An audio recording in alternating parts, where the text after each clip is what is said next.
Bonjour les passionnés automobiles, donc là je suis à la parisienne Detailing.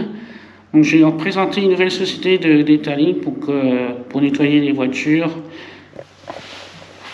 Bonjour Logan. Salut les amis, j'espère que vous allez bien. Bonjour à toi. Merci que je puisse venir présenter ta nouvelle société. Oui, bah écoute, il n'y a pas de souci, tu m'envoies un message, donc avec grand plaisir que je t'invite chez moi. Donc si vous voulez, en fait, la Parisienne Detailing, c'est une société de detailing qui est située à Coignières. Donc pour ceux qui ne savent pas, c'est à 15 minutes de Beltoise, du circuit. Et du coup, j'ai ici ouvert en juin, donc c'est tout récent. Et donc, comme tu as dit, donc, je fais du nettoyage, du polissage, du traitement céramique, du lustrage, du cuir, enfin du detailing comme beaucoup de gens connaissent. Voilà. Et toi, tu as été formé aussi à Trappes? C'est ça, ouais, comme on expliqué tout à l'heure.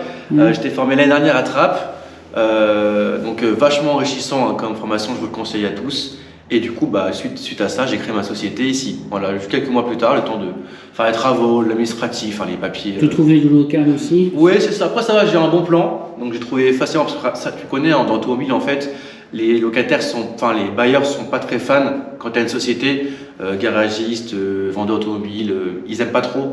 Donc c'est compliqué, même niveau assurance, et j'ai réussi à trouver tous les bons arguments pour voir ça. Mais c'est compliqué comme secteur pour trouver un local, c'est pas facile. Ça marche. Donc là, ton modèle de voiture, c'est une Mégane 3 RS. Ouais, alors voilà, donc là, actuellement, il n'y a pas de client, tu es venu le jour où je faisais ma voiture. Donc c'est une voiture que j'ai achetée il y a quelques semaines, qui est toute récente. Donc qui est vachement rare parce que c'est un bleu qui n'a pas été produit à beaucoup d'exemplaires. Moi, je crois que j'en ai jamais vu. Ouais, c'est ça. Alors on verra après quand on fera le polissage, mais c'est une couleur qui est très pailletée et au soleil qui va virer du bleu électrique à la nuit, vraiment bleu marine en fait si tu veux.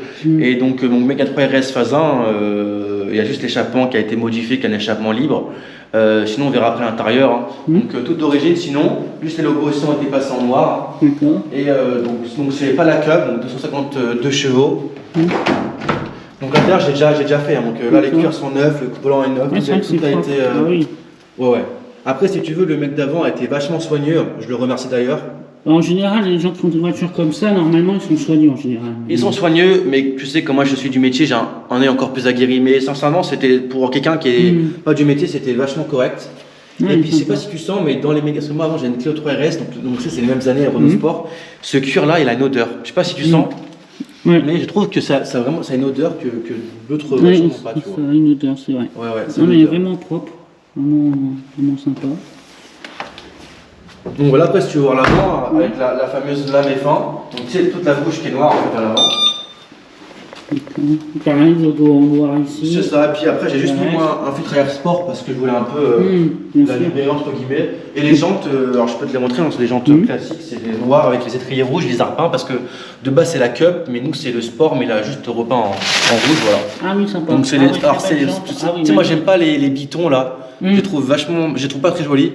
Celle-ci, je trouve. C'est quoi ça comme noir? C'est un noir verni? Ouais, c'est un noir brillant. Ouais, il est verni. Ouais, il est verni celui-là. Donc il est bien verni, on voit bien. Alors pour ceux qui se demanderaient pourquoi, justement, toi tu sais, mais pourquoi en fait on cache les roues, c'est pour que quand on pollue la voiture, pour éviter de. Comme là, elle est propre, si je refais le police. Oui, après ça va resservir tout. Ah, c'est ça en fait. Non, t'as raison, alors c'est un peu chiant à mettre, par contre, que la voiture est vraiment basse. Bon, voilà. Ok. Nickel. Ça marche. Les rétroviseurs noirs, ça c'est d'origine aussi? Ouais, non, les rétros. Alors si tu veux en fait la voiture en fait elle a le pack luxe, donc si tu sais en fait c'est donc t'as les récarreaux, donc t'as quatre intérieurs. T'as le classique tissu, le récarreau tissu, le cuir et le récarreau cuir. Moi j'ai le pack luxe, donc le pack luxe c'est le cuir. Et en fait ce qui est bien c'est qu'elle est full option. C'est-à-dire que j'ai les feux xénon directionnels, à l'époque c'était vachement rare. J'ai siège électrique. Renault quand même 2010, c'est du luxe, c'est chauffant à l'avant. J'ai un système son qui est pas d'origine de mémoire, qui est un peu mieux. C'est du Bose, je pense. Non, alors je sais pas, c'est pas siglé, je pourrais pas te dire. À l'époque, je pense pas que ce soit du Bose quand même, faut pas exagérer. Mais écoute, je sais pas, mais bon, c'est censé être meilleur. Ça fonctionne bien. J'ai le grand écran, donc GPS. TomTom, mais bon, ça, je t'avoue que ça sert un peu à rien. Je crois que c'est tout, mais pour du Renault, je trouve que déjà avoir les sièges chauffants, les sièges électriques, c'est déjà quelque chose de pas mal. Et puis même au niveau du coffre, c'est un coffre qui est quand même grand, parce que moi à l'époque j'ai des Clio, donc par rapport au Clio ça change. Ah oui, oui, je connais. Ah oui, alors j'ai aussi le pavillon noir. Je sais pas si c'est toutes les Mégane ont ça, mais moi je Je sais l'ai. pas, Je me pourrais pas rappelle dire. sur la Mégane de mon copain qui c'était noir, je pense que oui, mais bon. Je pourrais pas dire, mais en tout cas voilà. Donc, très bon achat. Voilà, pas encore beaucoup roulé. Hein. J'ai roulé peut-être depuis que je l'ai acheté 200 km. J'ai pas encore le temps de la rouler. Mais voilà quoi. C'est super sympa comme voiture, c'est assez efficace. Donc bah c'est ça, alors, si tu veux en fait. Tu peux t'en servir quand même, c'est pas trop gros, donc tu peux. Oui, et puis même tu sais en termes de budget, moi si tu veux, actuellement j'ai 22 ans et c'est ma 3e Renault Sport. Tu vois. Donc là si tu peux voir, regarde, moi j'ai mis entre guillemets, pas en trophée, mais c'est pour un peu habiller le monde local. Donc tu vois, donc j'ai une Clio 3 RS quand j'avais 18 ans, tu vois, donc elle était grise, je sais pas si on va la voir bien, grise phase 2. Après, donc j'ai acheté Clio 4 RS phase 2. En plus, c'était le blanc nacré, c'était pas le blanc givré.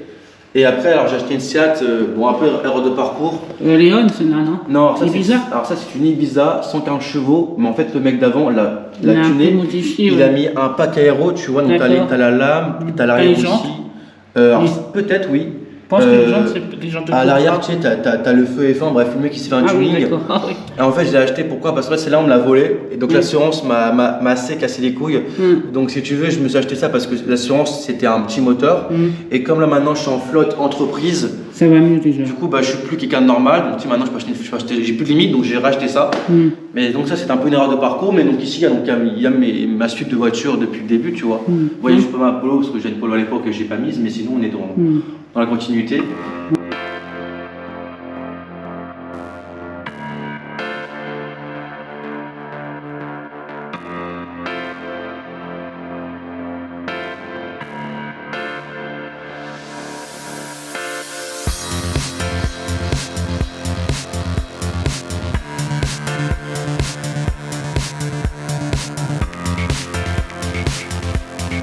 C'est sympa. Et ici, tu as les différents pads aussi que j'utilise. Oui, c'est ça. En fait, si vous voulez, donc un polissage, ça dépend de ce que le client veut, mais on va dire qu'il y a donc comment expliquer?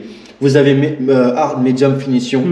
Donc medium, hard, vous allez vraiment attaquer le vernis, donc vraiment corriger. Medium, vous allez recorriger, et finition, ça sera, vous allez enlever les rayures que peut faire les pattes d'avant et vous allez mettre un gloss en fait si tu veux. En fait, les couleurs correspondent au polish. Alors qu'en gros, le blanc c'est le pad finition qui va avec le polish finition. Le bleu, le jaune c'est le pad medium qui va avec le polish medium. Et le bleu, bon, moi ma Mégane, comme c'est la mienne et j'ai pas envie de passer une semaine, je fais que du medium finition. Je fais pas le hard avant, tu vois que le résultat est déjà très satisfaisant. Mais vous avez aussi le hard si vraiment vous voulez avoir 95% des rayures en moins. Moi je dois être à 85-80%, ça suffit largement. À la limite, ça se voit quasiment pas. Il faut vraiment être là avec la lampe pour charcler, mais franchement, ça se voit pas. D'accord. Et après, si tu veux, on voit aussi les polisseuses. Alors, moi j'utilise Rupes, c'est ce qu'on a appris, tu sais, à la marque on avait à FD Detailing. Donc vous avez donc la 80 qui est globalement assez petite. Donc c'est. Elle est légère en plus. Oui, non, c'est vachement économique. Franchement, j'arrive vraiment. Alors l'autre, j'ai un peu plus du mal à l'utiliser, mais celle-ci, elle est parfaite. Donc pour les arêtes, pour les courbes, juste celle qui me manque, que j'ai pas encore acheté, c'est la Nano. Parce que tu vois, typiquement, avec ça, je peux pas passer derrière. Tu vois, donc il y a des endroits sur la voiture où techniquement je peux pas passer parce que j'ai pas la toute petite, tu vois. Alors, un exemple bête. Bon, ça, si en vrai, si je relève, peut-être que je pourrais le faire avec celle-ci. Mais bon, là. Oui, je comprends, ici, oui, il faut la petite. Ouais, voilà. Je connais ce modèle-là, c'est tout mais petit. ça coûte super cher, donc je t'avoue, par contre, ça coûte 600 €. En fait, c'est petit, plus c'est cher, tu vois. C'est vraiment je comprends. Après, donc la 125, donc, qui est beaucoup plus grande, on est quasiment. Là, c'est un peu plus lourd déjà. Donc beaucoup plus rapide, et là, ça c'est plus pour le capot, le toit, les portières. Vraiment, il n'y a pas trop d'arrêt, donc tu vois. Ici, donc là, pareil à 80, mais ici, on peut mettre à 125. Le toit, forcément, c'est assez plat. La portière avant, bon, ça reste quand même relativement plat. Bon, ça, faut oublier aussi, ça c'est à 80. Mais voilà, donc en gros, donc ça, c'est mes deux polisseuses en orbital parce que rotative, comme je l'ai dit, j'ai pas encore acheté. Un compresseur, pour tout le temps enlever la poussière en fait avant, quand on polisse, c'est toujours mieux ou après. Et puis après, bon, la céramique, bon, je verrai parce que je la poserai dans 1 ou 2 jours, mais la céramique que je poserai après sur la voiture. Voilà. Alors du coup, donc par rapport aux produits, alors c'est pas encore finalisé, j'ai pas encore tout acheté, mais globalement ici, donc c'est un peu par marque. Vous avez donc Alchimie qui est une marque française, donc ça c'est pour le côté extérieur, donc décontaminant ferreux, nettoyage soft, nettoyage hard, donc pH hard, pH neutre, démoustiquant, là-bas il y a du dégraissant, donc tout ce qui est globalement le lavage extérieur de la voiture. Ici vous aurez CarPro, donc ma préférée qui est une marque coréenne de mémoire, sud-coréenne de mémoire. Donc vous avez ici un peu le reste, donc là c'est de l'IPA, là vous avez du prix en pneu, vous avez de traitement hydroforme entre guillemets, des graisses en pneu. Ici vous aurez Corkimi, pareil, très bonne marque, ça c'est allemand, une des meilleures. Donc là vous avez donc tout ce qui est nettoyant textile, donc du Polestar. Greenstar, ça c'est de l'APC, donc APC c'est du nettoyant plastique multi-usage. Et du Plastar, ça c'est un dressing plastique extérieur. Voilà. Vous avez des gants, ici vous avez plein de petits gadgets. Là, c'est de la céramique. Alors voilà, donc ici vous avez. Donc ça c'est d'ailleurs c'est ça que j'utilisais, qu'on a appris avec des detailing. Donc ça c'est une céramique en 2 fois de G-Technique. Et celle-ci qui est Carpro, c'est une céramique pour plastique et pour jantes. Donc ici vous avez donc une cire naturelle, vous avez ici donc un traitement hydrophobe pour les pare-brises. Ici tout ce qui sera lustrant, couleur claire, couleur foncée. Voilà, ici donc le cuir, donc nettoyant et du lait pour nettoyer. Ici, alors ça je te montrerai après, tu verras, c'est vachement intéressant. Donc encore des bidons, un masque pour pas respirer la merde, un machin de charge quand j'ai des grosses voitures qui coûtent cher et que les batteries sont plus compliquées comme Ferrari ou quoi que ce soit. Et donc là, donc les microfibres, donc tu as donc les rouges qui sont intérieurs, les bleus qui sont vitres et les bleus foncés qui sont polissage. Donc carrosserie, polissage. Et là, c'est ce qui est ça, parce que forcément, tu sais, dès que tu utilises, après, il faut nettoyer. Donc je nettoie. Et alors là, ce que je vais te montrer, c'est ça. Alors ça, tu as peut-être dû le voir chez le detailing, mais c'est un PTG. Tu te rappelles de ce que c'est? En fait, ça, c'est un gadget, en fait, c'est une machine, si tu veux. Hein, oui, c'est pour... c'est pour mesurer les microns de la peinture. Oui, je vois ce que c'est, ouais. Donc, je vais vous montrer pour ceux qui ne savent pas. Alors, ça coûte 150 € de mémoire, en fait, sans Bluetooth directement. Et en fait, si vous voulez, alors je vais vous montrer ce qu'on met dans ma voiture, Alterpeinte, donc comme ça on pourra savoir. Oui, tu vois les micros, tu vois l'intensité de la peinture. Non, en fait, tu vois juste, en fait, ça te met des microns. Donc, le micron, c'est plus des millimètres, hein, c'est en dessous des millimètres. Entre 100 et 200, c'est que la peinture est d'origine. Au-dessus de 200, ça a été retouché. Et en dessous de 100, ça a déjà été poli. Alors, pour vous donner un ordre d'idée, donc là, c'est ma voiture, moi, perso. L'ancien propriétaire qui l'avait a subi des vandalismes, des gens qui l'ont, en France, hein, forcément, qui l'ont rayé. Donc, à la terre peinte, le toit est d'origine, donc vous allez voir que normalement là. Alors voilà, donc là, on est d'origine, vous voyez bien, 110. Voilà, donc d'origine. Et si vous voyez, donc là, normalement, ça a été repeint de mémoire, on va voir. Voilà. Ah oui, d'accord. Ah, encore non, c'était de l'autre côté qui a été repeint, parce que là, quand pas de souci. Je crois que ça a été repeint, ça va dessous, là, ça a été repeint. Ah, voilà. D'accord. Donc là, on voit bien que ça a été repeint partout. Parce que du coup, à cause des rayures. Donc en fait, ça sert à quoi? Si la question est de savoir à quoi ça sert, ça peut servir dans certains cas. Imaginons que le client vient, il veut faire un devis.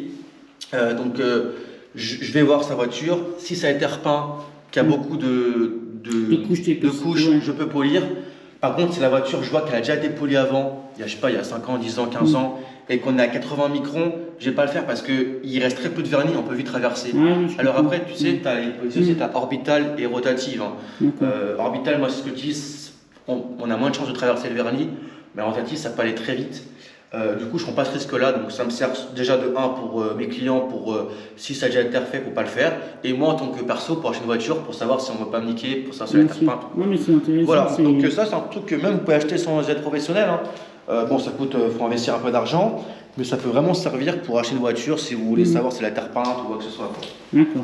Voilà. C'est bon, tu peux y aller. Ok, super. Alors là, je vais vous montrer, donc c'est la partie que j'ai déjà faite sur le polissage.